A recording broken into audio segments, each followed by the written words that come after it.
देखो आपका third quantum number है मैग्नेटिक क्वांटम नंबर, ठीक है।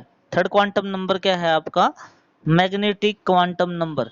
मैग्नेटिक क्वांटम नंबर क्या है, मैं थोड़ा वैसे आइडिया दे देता हूं कि जब इलेक्ट्रॉन मूव करता है, मान लो इलेक्ट्रॉन ये मूव कर रहा है, ये मान लो आपका सर्कल है और इसके अंदर इलेक्ट्रॉन मूव कर रहा है, ठीक है। और इलेक्ट्रॉन के ऊपर चार्ज होता है। कोई भी चार्ज पार्टिकल जो मूव करता है तो दो तरह की फील्ड पैदा होती है, एक इलेक्ट्रिकल फील्ड और एक क्या होती है आपकी मैग्नेटिक फील्ड। जब कोई भी चार्ज पार्टिकल लाइक इलेक्ट्रॉन जब मूव करता है तो दो तरह की फील्ड पैदा होती है, एक इलेक्ट्रिकल फील्ड और एक मैग्नेटिक फील्ड। तो इलेक्ट्रॉन की एक मैग्नेटिक फील्ड होगी, एक मैग्नेटिक फील्ड में बाहर लगा देता हूं, मान लो मैंने एक बाहर क्या लगा दिया, एक मैग्नेटिक फील्ड लगा दी, मतलब एक नॉर्थ पोल लगा दिया, एक मैंने क्या लगा दिया, साउथ पोल। मीन्स मैंने एक मैग्नेटिक फील्ड लगा दी बाहर। तो बाहर वाली मैग्नेटिक फील्ड के कारण अंदर वाला जो इलेक्ट्रॉन है वो या तो एक्स डायरेक्शन में मुड़ जाएगा या वाई में मुड़ जाएगा या एक्स वाई में मुड़ जाएगा। इस तरह अलग अलग ओरिएंटेशन, ओरिएंटेशन का मतलब क्या होता है, अलग अलग डायरेक्शन में मुड़ जाएगा, उसकी मोशन थोड़ी सी डायरेक्शनल हो जाएगी, वो एक्स में जाएगा वाई में जाएगा। तो इसको बोलते हैं ओरिएंटेशन। तो ये जो हम क्वांटम नंबर है इसी के बारे में पढ़ेगा कि जब मैं एक्सटर्नल मैग्नेटिक फील्ड लगा दूंगा तो अंदर वाला जो इलेक्ट्रॉन है उसकी जो मैग्नेटिक फील्ड के कारण वो इलेक्ट्रॉन किस डायरेक्शन की तरफ मुड़ेगा, एक्स की तरफ चला जाएगा, कुछ वाई की तरफ चले जाएंगे, कुछ एक्स वाई की तरफ चले जाएंगे। इस तरीके से ओरिएंटेशन होगी। उसी को कौन एक्सप्लेन करेगा, ये मैग्नेटिक क्वांटम नंबर क्या करेगा, एक्सप्लेन करेगा। देखो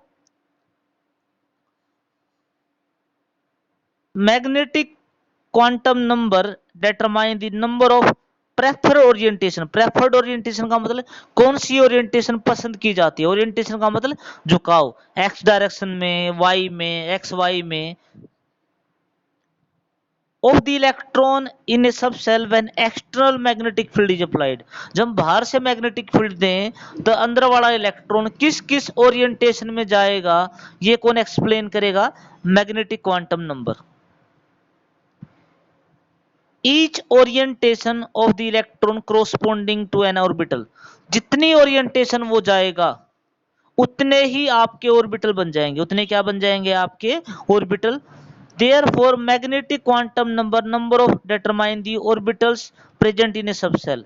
तो जितनी ओरिएंटेशन होंगी उतने ही ऑर्बिटल बनेंगे।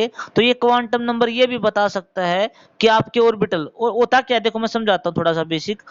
सबसे बड़े होते हैं सेल, जो आपका सबसे पहला क्वांटम नंबर बताता है, जो सबसे पहला क्वांटम नंबर बता प्रिंसिपल ऑफ सेल के बारे में बताता है। उससे छोटे होते हैं सेल के पार्ट होते हैं सब सेल, मतलब सेल से छोटा कौन होता है, सब सेल। मतलब सेल के अंदर छोटे छोटे क्या होते हैं, सब सेल होते हैं। और सब सेल के अंदर होते हैं ऑर्बिटल। तो ये क्वांटम नंबर देखो, पहला क्वांटम नंबर था जो प्रिंसिपल ऑफ सेल के बारे में बताता है। अगला प्रिंसिपल हमने पढ़ा एजुमिथेल क्वांटम नंबर, वो सब सेल के बारे में बताता है। थर्ड क्वांटम नंबर हम पढ़ रहे हैं, ये किसके बारे में बताएगा, ऑर्बिटल के अंदर, और ऑर्बिटल के अंदर इलेक्ट्रॉन है वो फोर्थ बता देगा। तो बेसिकली आप इसमें ऑर्बिटल्स के बारे में पढ़ोगे, किसके बारे में पढ़ोगे, ऑर्बिटल्स के बारे में। तो देखो ऑर्बिटल्स के बारे में, तो बेसिकली ये बताता है कि नंबर ऑफ ऑर्बिटल्स कितने होंगे प्रेजेंट इन ए सेल। अब कैसे निकलेंगे, देखो नंबर ऑफ ऑर्बिटल, मैं एक छोटा सा एग्जांपल लेता हूं। जैसे तुमने पी सब सेल पढ़ा था, कौन सा तुमने पढ़ा था ना, कि अभी मैं रिवाइज करा देता हूं एक बार, कि L इज इक्वल टू 0 आ जाए तो कौन सा सब सेल था आपका, S। L की वैल्यू 1 आ जाए तो कौन सा सब सेल होता है, P। L की वैल्यू 2 आ जाए तो कौन सा सब सेल होता है, D। और L की वैल्यू 3 आ जाए तो कौन सा सब सेल होता है, F। ये मैंने कल पढ़ा दिया था कि L की वैल्यू 0 आ जाए तो S सब सेल, 1 आ जाए तो P सब सेल, 2 आ जाए तो D सब सेल, और 3 आ जाए तो कौन सा सब सेल होगा आपका, फोर्थ सब सेल। तो देखो एक छोटा सा, जब p ऑर्बिटल होता है ना, जो p ऑर्बिटल होता है इसका जो इलेक्ट्रॉन है, p ऑर्बिटल के अंदर जो इलेक्ट्रॉन है, जब मैग्नेटिक फील्ड लगाओगे तो तीन डायरेक्शन में जा सकता हो, x में भी जा सकता है, y में भी जा सकता है, और z में भी जा सकता है। इसलिए जो p सबसेल है कि इलेक्ट्रॉन कितने डायरेक्शन में जा सकते हैं, तीन में, x में भी, y में भी, z में भी। तो p के कितने पार्ट हो गए, तीन। पी एक्स, पी वाई और पी जेड। तो इसके कितने ऑर्बिटल हो गए? 3। डायरेक्शन के अकॉर्डिंग जितने पार्ट बन जाएंगे किसी सबसेल के, वो क्या कहलाते हैं? उसके ऑर्बिटल। तो पी जो सबसेल है कल हमने पढ़ा, उसके 3 पार्ट बनेंगे, एक एक्स डायरेक्शन में, एक वाई में और एक जेड में। तो कितने ऑर्बिटल बन जाएंगे पी के? 3। तो ओरिएंटेशन मतलब डायरेक्शन के अकॉर्डिंग आप क्या निकालोगे? नंबर ऑफ ऑर्बिटल निकालोगे। तो देखो कैसे निकालोगे? ये बोलता है कि जो मैग्नेटिक क्वांटम नंबर है डिनोटेड बाय एम, जो मैग्नेटिक क्वांटम नंबर है जिससे ऑर्बिटल निकलते हैं उसको एम से डिनोट करते हो, और उसकी वैल्यू माइनस एल से प्लस एल तक जाएगी। उसकी वैल्यू माइनस एल से प्लस एल तक जाएगी। कैसे? देखो, यदि एल की वैल्यू 0 है तो मैंने बताया था उसको एस सेल बोलते हैं। क्या बोलते हैं? एस सब सेल, सॉरी। तो उसके अंदर एम की वैल्यू भी 0 होगी। क्यों? जब एल की वैल्यू 0 है तो माइनस एम की वैल्यू भी क्या होगी? 0। तो m की वैल्यू 0 का मतलब एक ही ऑर्बिटल होगा, एक्स वाई जेड कुछ नहीं होगा। s जो ऑर्बिटल होते हैं, s जो सेल होती है उसमें एक ही ऑर्बिटल होता है। l is equal to 1, l is equal to 1 है तो कौन सी सबसेल होगी? p। कितना होगा? देखो, माइनस एल से प्लस एल तक जाना है। तो एल की वैल्यू यदि 1 है तो एम की वैल्यू क्या होगी? -1, 0 और +1।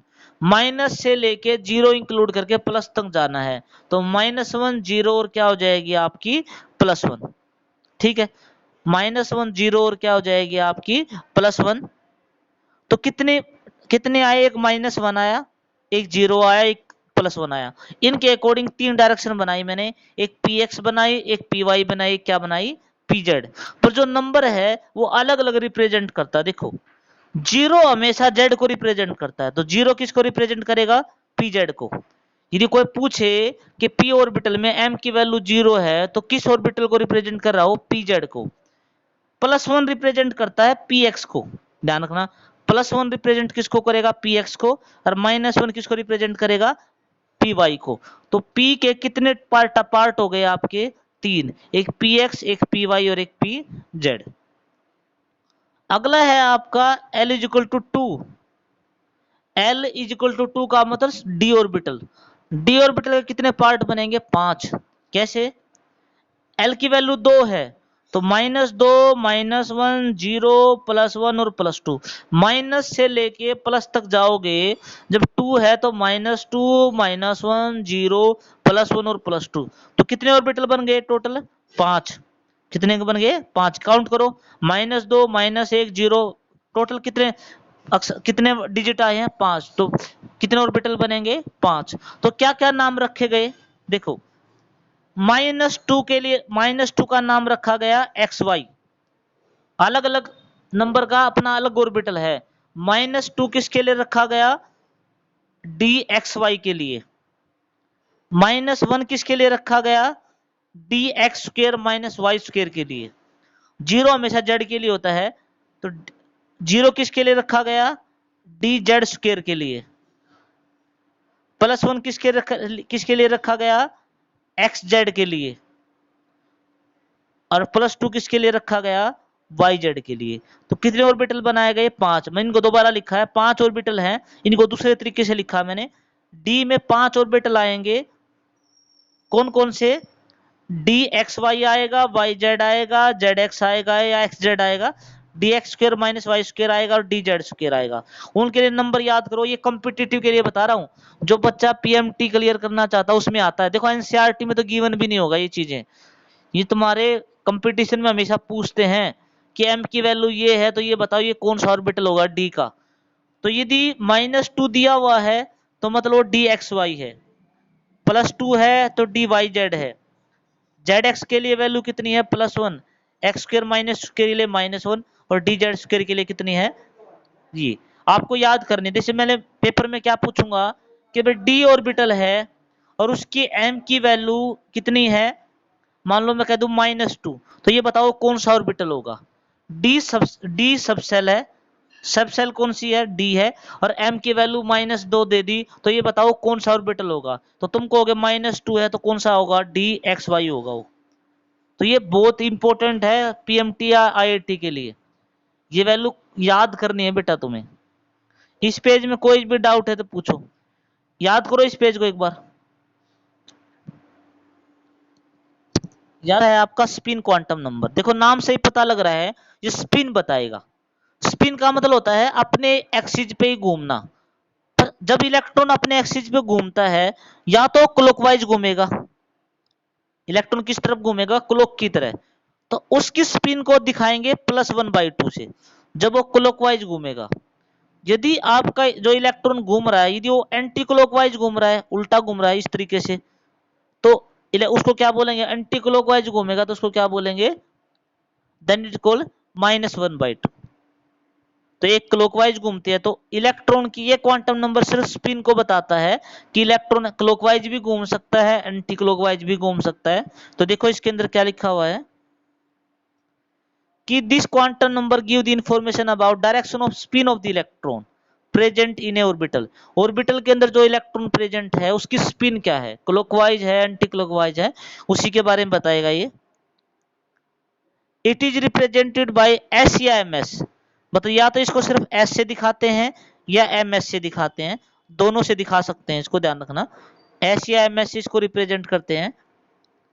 Electron in A orbital can spin in clockwise and anti clockwise, clockwise भी जा सकता है और क्या जा सकता है, एंटी क्लॉकवाइज भी जा सकता है। हेंस जो आपके एम एस की वैल्यू होगी प्लस हाफ भी हो सकती है और क्या हो सकती है, माइनस हाफ। प्लस हाफ होती है क्लॉकवाइज के लिए, माइनस हाफ होती है किसके लिए, एंटी क्लॉकवाइज के लिए। ये सिर्फ सिंपल सा रूल था। अब नेक्स्ट देखो, एक न्यूमेरिकल, न्यूमेरिकल क्या क्वेश्चन है छोटा सा, कि एक इलेक्ट्रॉन 4f में है, किसमें है, 4f में, याद हो गया इलेक्ट्रॉन किस में है, 4f में। तो आप उसके क्वांटम नंबर्स के बारे में बताओ। 4 क्वांटम नंबर आपने पढ़े हैं, पहला, दूसरा, तीसरा और चौथा, चारों क्वांटम नंबर के बारे में बताओ। उसने बता दिया वो 4f में है। तो देखो इलेक्ट्रॉन किस में है, 4f में, तो सबसे पहला क्वांटम नंबर होता है n, प्रिंसिपल क्वांटम नंबर। जो भी आगे नंबर होगा वही क्या होगा, उसका क्वांटम नंबर होगा। तो 4f है तो 4 क्या हो गया, वो तो कौन सा सेल हो गया, वो फोर्थ। पहला क्वांटम नंबर सेल के बारे में तो बताता है कौन सा सेल है। तो यदि जो नंबर आगे लिखा है वही सेल है, तो आगे 4 लिखा है तो सेल की वैल्यू कितनी होगी, 4, तो n = 4। एल की वैल्यू बताओ, अगला क्वांटम नंबर बताता है एल की वैल्यू। एल की वैल्यू सेकंड क्वांटम नंबर किसके बारे में बताता है, एल की वैल्यू। एल की वैल्यू मैंने बताई थी, एस है तो एल की वैल्यू आएगी 0, पी है तो एल की वैल्यू आएगी 1, डी है तो एल की वैल्यू आएगी 2, एफ है तो एल की वैल्यू आएगी 3। तो एल की वैल्यू कितनी आएगी बेटा, 3। तो क्योंकि एफ है तो एल की वैल्यू आ गई 3, ये लिखा भी हुआ मैंने। अब एम की वैल्यू बताओ, अपने आप बता सकते हो। एल की वैल्यू पता लग जाए तो एम की वैल्यू उसके माइनस से लेके प्लस तक जाना है, उसके माइनस से लेके उसके कहां तक जाना है, प्लस से तक जाना है। तो 3 है तो एल की वैल्यू -3, -2, 0, +1, +2। एक छोटी सी मिस्टेक होगी बेटा, यहाँ पर +2 भी आएगा, -3, -2, 0, +1, +2, +3 आएगा, +2 भी आएगा, फिर उसके बाद क्या आएगा, +t। ये एफ में 7 आते हैं नंबर, कितने आते हैं, 7, इसलिए बोलते हैं एफ में 7 ऑर्बिटल होते हैं। एक तो -3, -2, 0, +1, +2, +3, तो कितने हो गए, 6 हो गए, 7 हो गए, बताओ।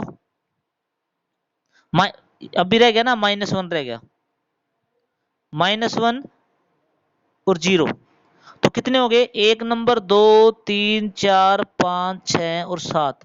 तो इसलिए एफ में कितने ऑर्बिटल माने जाते हैं, 7, पर उनके नाम तुम्हारे सिलेबस में नहीं है। मतलब एफ ऑर्बिटल एक तरह से तुम्हारे सिलेबस में नहीं है, बट उसमें कितने ऑर्बिटल होते हैं, 7।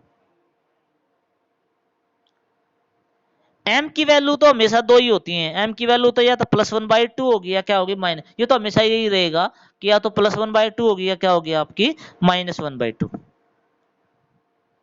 नेक्स्ट देखो, write down the m n और एम की, एन की वैल्यू बतानी है, एल की बतानी है, एम की वैल्यू बतानी है 3ZXY के लिए। बताओ आपको जो ऑर्बिटल दिया गया वो दिया है 3D, X और Y।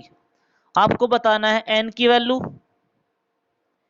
एल की वैल्यू और एम की वैल्यू। बताओ एन की वैल्यू तो क्या हो जाएगी, 3, जो आगे नंबर होता है वही किसकी वैल्यू होती है, एन की।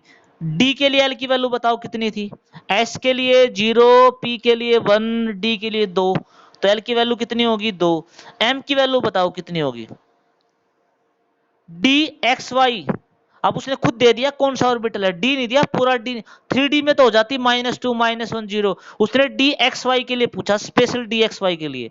तो जब मैंने पिछला नोट्स दिया है उसमें डी एक्स वाई के लिए कितना था बताओ, डी एक्स वाई के लिए कितना था -2, तो एम की वैल्यू कितनी आएगी -2, था ना। देखो पूरे सिर्फ डी के लिए पूछता तो हम बोल देते -2 -1 0 +1 +2 सारी वैल्यू आएंगी, पर उसने पूछा डी एक्स वाई के लिए बताओ अलग से, डी एक्स वाई का पीछे जाके देखो तो कितना लिखा हुआ डी एक्स वाई के लिए -2।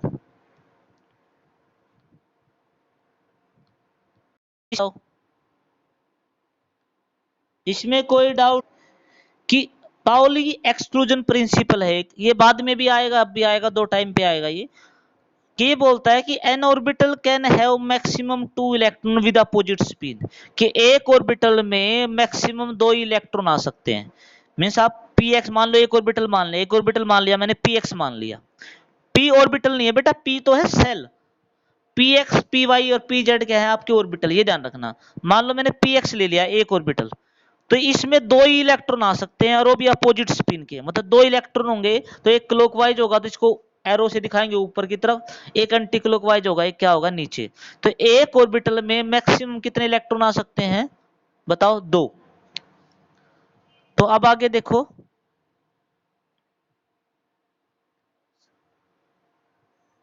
कि p subshell has only one orbital, s में सॉरी s के पास एक ही ऑर्बिटल होता है, क्योंकि s के पास कोई डायरेक्शन नहीं होती, वो x y z में नहीं जाता, तो s में सिर्फ एक ही ऑर्बिटल होता है, और एक ऑर्बिटल होगा तो उसके पास इलेक्ट्रॉन कितने होंगे 2।